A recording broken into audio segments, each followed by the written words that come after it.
inquieto artista Anderson Lemes, alemão, trouxe de Assis a bagagem cheia de sprays e a cabeça cheia de ideias, que fundem os seus estudos com a nossa história.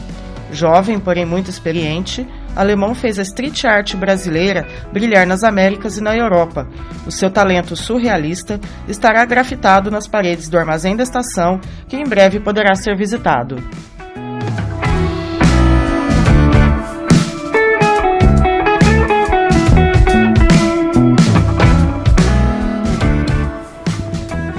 Estamos no espaço muito conhecido, um espaço histórico aqui da cidade de Taubaté, que a cada dia recebe roupa nova. E eu vou falar com o Alemão, que é um cara que está ajudando a redecorar com a arte surrealista dele esse espaço e, pelo que a gente já percebeu, vai ser uma coisa surreal, de fato surreal. Alemão, eu queria que você me falasse um pouco, né, de a sua vinda de Assis para Taubaté e dos conceitos que você está aplicando aqui no Armazém da Ferrovia, que é um espaço cultural maravilhoso que a cidade tem orgulho de ter e preservar. Olá, beleza? Estou bastante feliz em estar minha primeira vez em Taubaté, né? Eu só passei pela cidade várias vezes por passagem mesmo, e agora eu estou nessa cidade ícone brasileira aí que todo mundo conhece por alguma história, ou também por seus ídolos, né, ainda mais nacionalmente, né, como Monteiro, entre outras figuras importantíssimas que tem nessa cidade, né.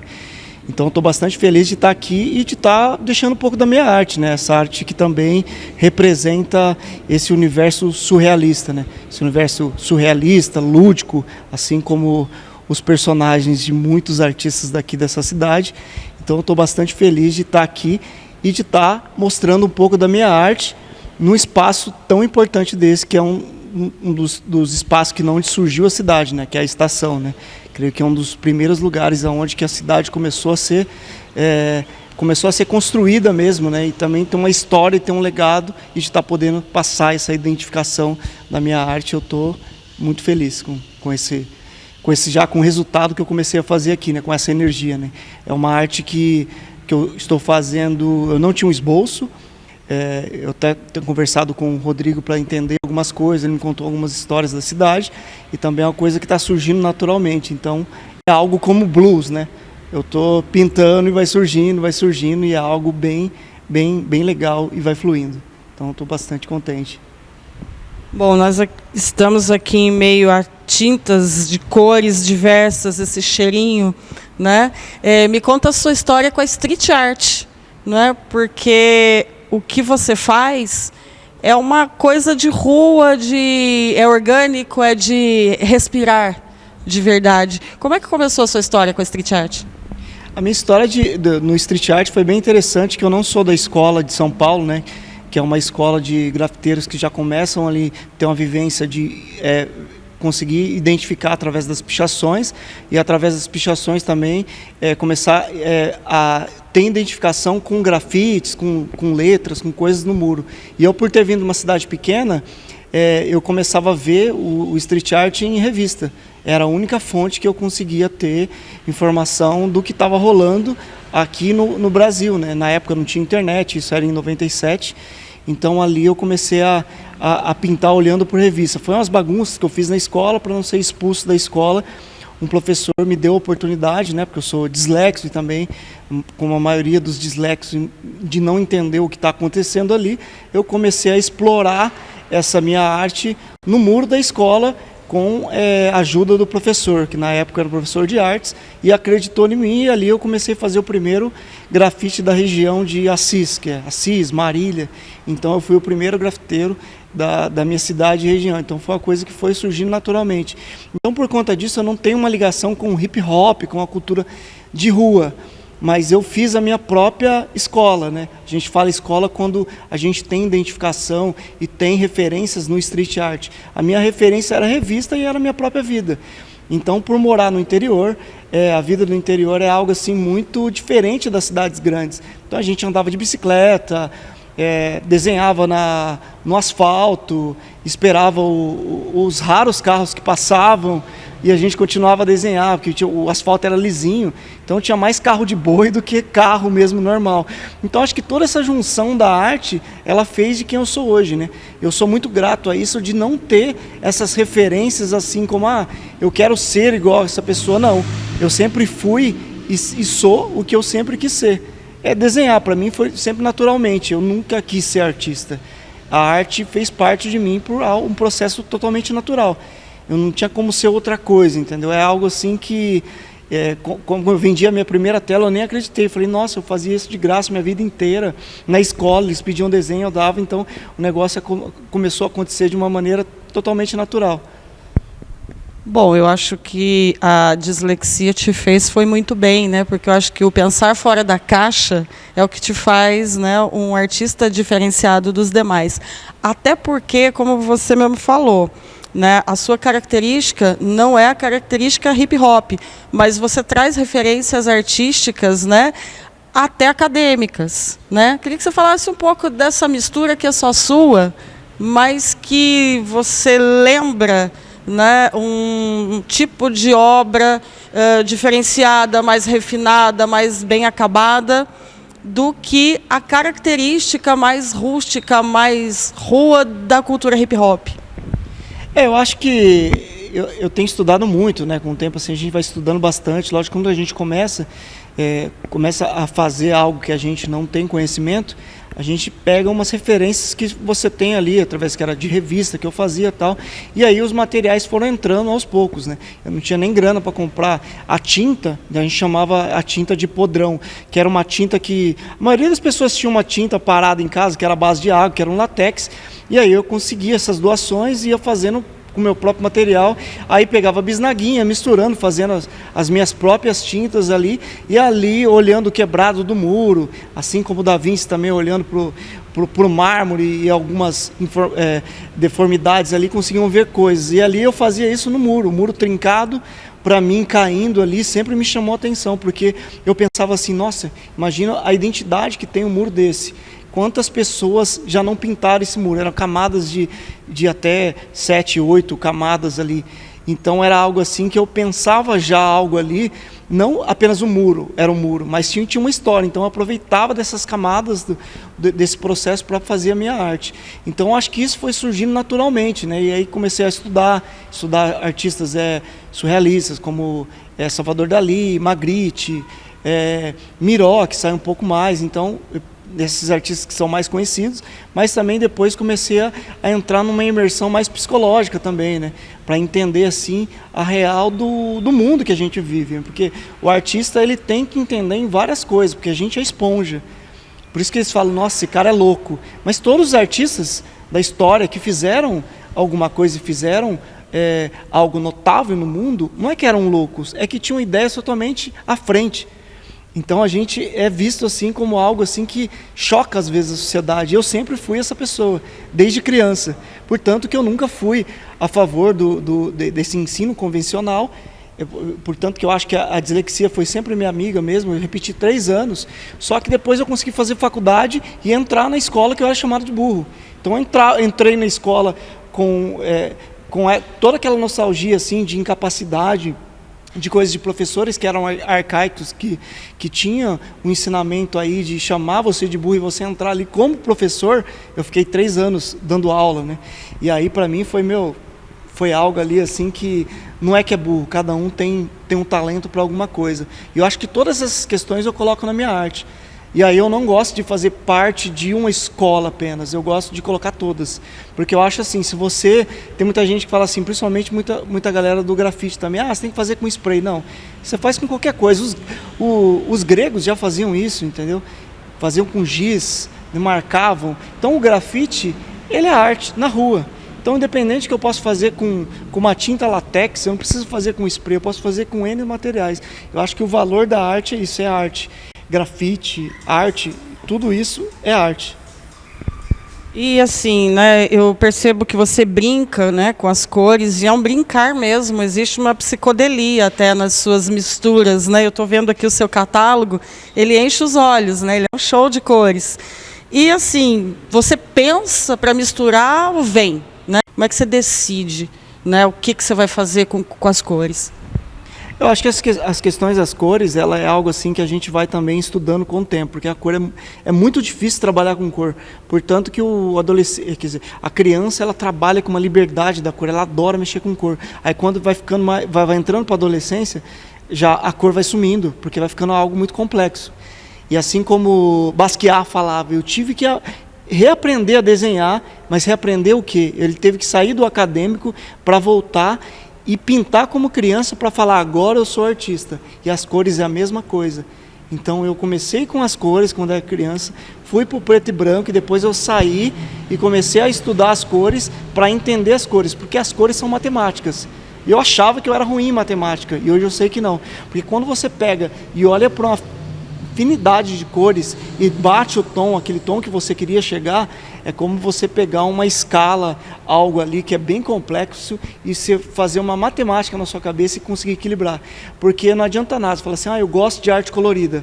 Sim, você pode até gostar de arte colorida, só que se você não souber somar as cores, não vai ficar legal e o seu cérebro não vai conseguir pegar aquilo como algo legal. Então as cores, ela tem uma matemática estética, e isso é totalmente em questões aí de olhar e você conseguir identificar as cores ali e se sentir bem, porque senão fica um abstrato totalmente alemão, algo aí que você olha para aquela obra e fala, nossa, que coisa estranha, se sente mal, entendeu? E eu trabalho com algo que é nostalgia, que é eu acho assim que é mais difícil ainda porque para mim é fácil fazer algo que para a pessoa se sentir mal, mas para você pegar e fazer algo legal para conseguir resgatar, que é algo da infância ali, é algo assim de bastante estudo, e é algo natural, né, que vai surgindo e você consegue colocar isso nas cores.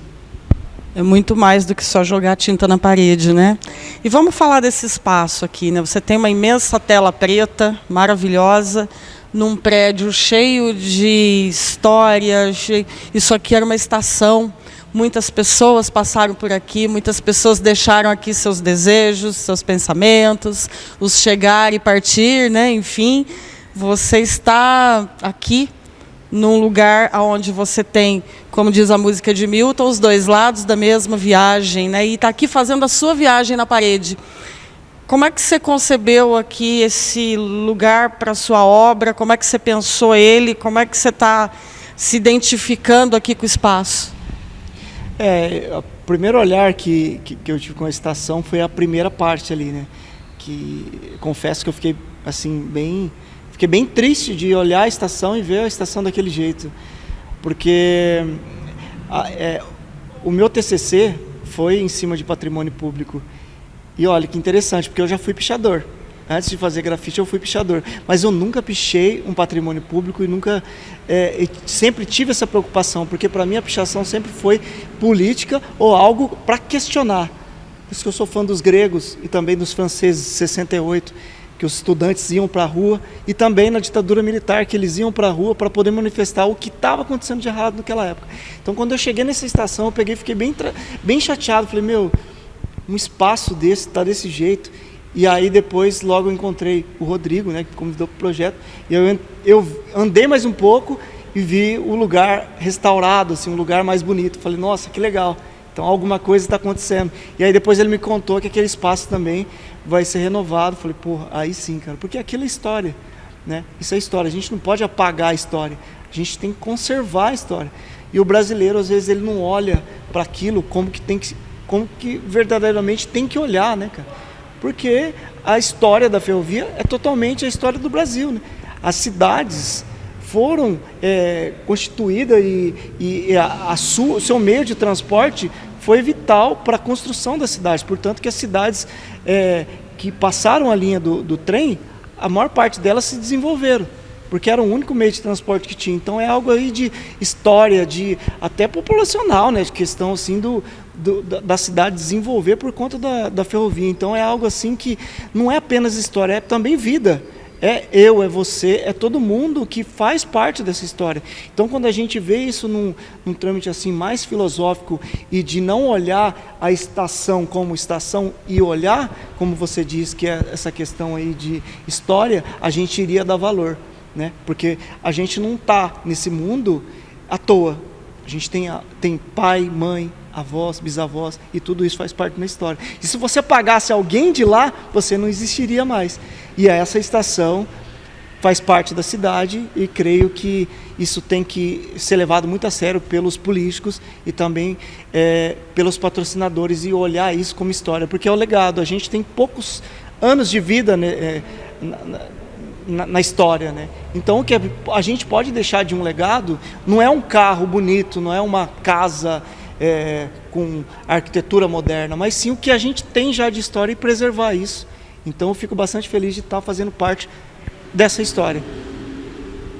Bom, eu tô aqui inquieta, eu não sei se eu te pergunto o que vai, né, estampar essa parede linda, maravilhosa, que a gente já está gostando só de ver o esboço, ou se eu deixo para surpresa. Eu estou com uma vontade de deixar para as pessoas, né, imaginarem o que vai sair dessa pintura.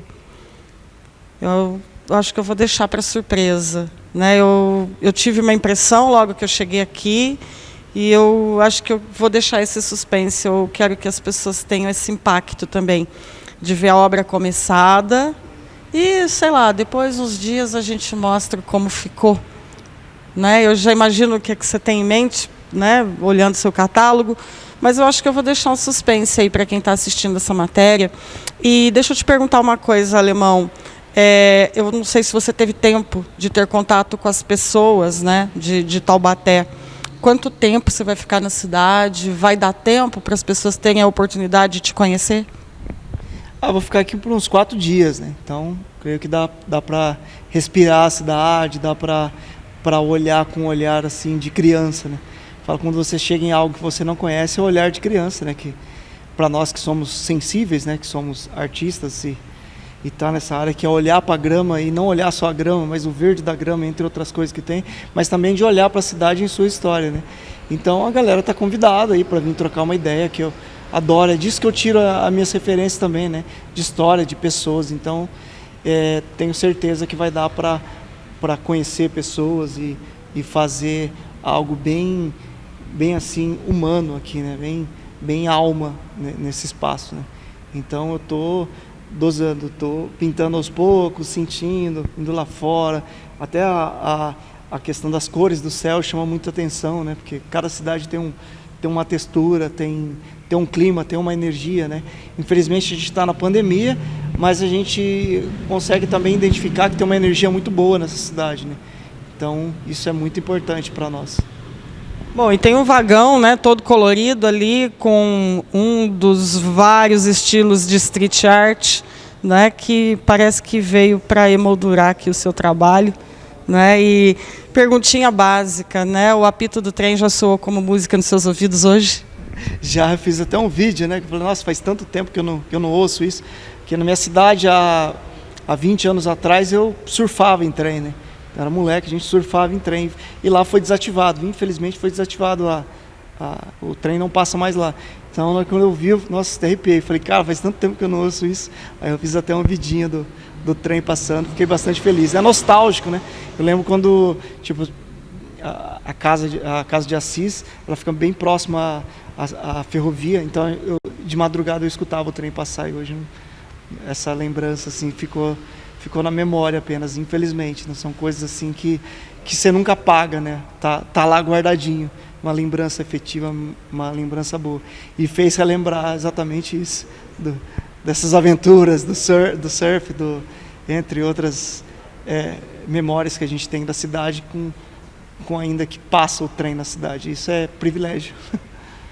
Bom, e com essa música e esse cenário, com certeza foi mais um elemento para sua inspiração. Com certeza. Mas um elemento, e o último elemento, é deixar uma arte em algum desses vagões aí, porque já olhei ali, né? Não tem como não deixar, né? Então já está mapeado, com certeza vou deixar alguma coisa em algum desses vagões aí. Tá pedindo, né?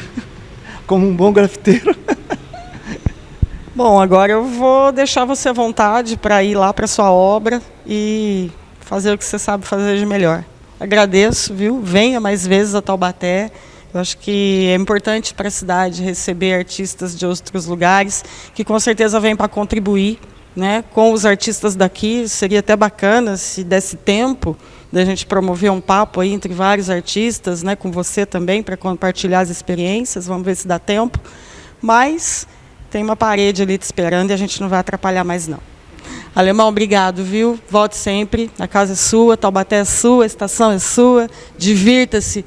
Vai brincar, né? Como você disse, né? Sempre fez referência à infância, à criança, então vai brincar, que ó, seu brinquedo está ali esperando. Obrigado, viu? Estou muito feliz e que venham também os artistas aí, que eu estou muito curioso para conhecer os artistas, trocar uma ideia e dar também esse feedback, né, da minha carreira também, que acho que muitos artistas sempre escutam isso, que não vai dar certo, que não vai rolar, e eu escutei isso a minha vida inteira. Ainda bem que eu tenho pais maravilhosos, que eles foram os únicos que me apoiaram, mesmo não tendo um conhecimento de arte, não tendo um conhecimento acadêmico, mas eles nunca falaram aquilo que eu nunca quis escutar, que era não. Eles nunca me falaram não. Então, foram pessoas essenciais na minha vida, e de poucos amigos também que não falaram que não ia dar certo. Mas o restante tudo falou: meu, você mora numa cidade de 100 mil habitantes, você nunca vai conseguir viver de arte. E hoje eu só vivo de arte e vivo muito bem. Hoje eu tenho um outro problema, que minhas obras cada vez mais têm avaliado, pegado um valor de mercado, que isso acaba somando um tempo absurdo na minha agenda. Mas é aquilo, né? Quanto mais seu trabalho está sendo divulgado, é isso que eu plantei, é isso que eu tenho a gratidão de estar vivendo apenas de arte no Brasil. Então, estou muito feliz e estou aí para trocar ideia com esses artistas também, de poder ajudar de alguma forma também, de trocar essa ideia, porque quando você gosta de fazer algo, essas coisas acontecem naturalmente, né? Então é um investimento também, o investimento é esse: invista na arte que as coisas acontecem. E nunca, nos tempos que a gente está vivendo hoje, as pessoas têm aumentado também essa necessidade de querer ter arte, né? Porque a cabeça vazia é igual manicômio, né? Num lugar branco, sem uma obra de arte, mas a nossa cabeça também é desse jeito, ela tem que ser tomada por arte. E, na verdade, tem arte em tudo que é parte, mas tem poucas pessoas que admiram isso. Então, é muito importante isso, essa questão da arte e ligação das pessoas. Eu não vou dizer que você é um privilegiado por conseguir viver de arte, não. A maioria das pessoas fala: nossa, você é um privilegiado de viver de arte. Não, eu acho que você conseguiu se fazer respeitar pela sua profissão. Artista é profissão. As pessoas têm dificuldade de entender isso, mas se você conseguiu se impor com sucesso na sua profissão, é isso que está valendo e é isso que as pessoas precisam entender e aceitar. Obrigado, seja bem-vindo a Taubaté sempre.